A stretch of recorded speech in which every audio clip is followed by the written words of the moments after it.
Hi boys and girls, today we are going to start a chapter book and we will be reading Fantastic Mr. Fox. This story is by Roald Dahl, who happens to be one of my favorite authors.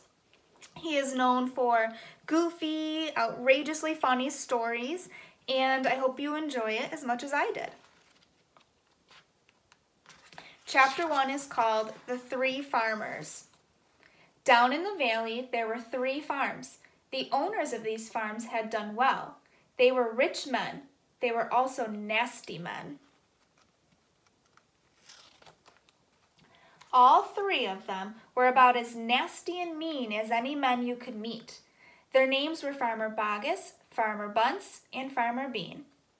Boggis was a chicken farmer. He kept thousands of chickens. He was enormously fat. This was because he ate 3 boiled chickens smothered with dumplings every day for breakfast, lunch, and supper. Bunce was a duck and goose farmer. He kept thousands of ducks and geese. He was kind of a pot-bellied dwarf. He was so short his chin would have been underwater in the shallow end of any swimming pool in the world. His food was donuts with goose livers. He mashed the livers into a disgusting paste and then stuffed the paste into the donuts. This diet gave him a tummy ache and a beastly temper.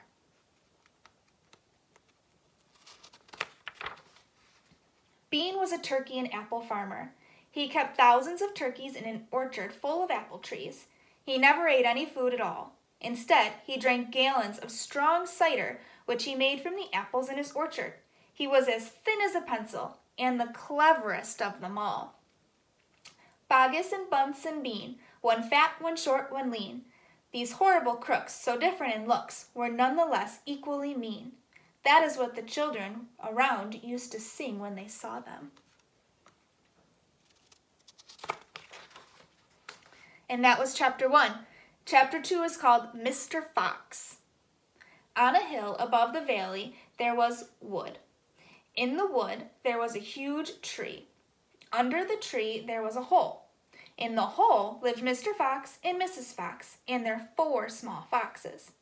Every evening, as soon as it got dark, Mr. Fox would say to Mrs. Fox, "Well, my darling, what shall it be this time? A plump chicken from Boggis, a duck or a goose from Bunce, or a nice turkey from Bean?" And then Mrs. Fox had told him what she wanted. Mr. Fox would creep down into the valley in the darkness of the night and help himself. Boggis and Bunce and Bean knew very well what was going on, and it made them wild with rage. They were not men who liked to give anything away. Less still did they like anything to be stolen from them. So every night each of them would take their shotgun and hide it in a dark place somewhere on his own farm, hoping to catch the robber. But Mr. Fox was too clever for them.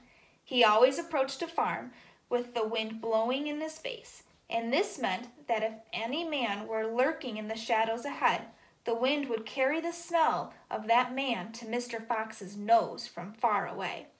Thus, if Mr. Boggis was hiding behind his chicken house, number 1, Mr. Fox would smell him out from 50 yards away and quickly change directions, heading for the chicken house number 4 at the other end of the farm. "Dang and blast that lousy beast," cried Boggis. "I'd like to rip his guts out," said Bunce. "He must be killed," cried Bean. "But how?" said Boggis. "How on earth can we catch him?" Bean picked his nose delicately with his long finger. "I have a plan," he said. "You've never had a decent plan yet," said Bunce. "Shut up and listen," said Bean. "Tomorrow night we will all hide just outside the hole where the fox lives. We will wait there until he comes out. Then, bang, bang, bang." "Very clever," said Bunce. "But first we shall have to find the hole." "My dear Bunce, I've already found it," said the crafty Bean. "It's just up in the wood on the hill. It's under a huge tree." And that is the end of chapters 1 and 2. Keep an eye out for chapters 3 and 4 soon.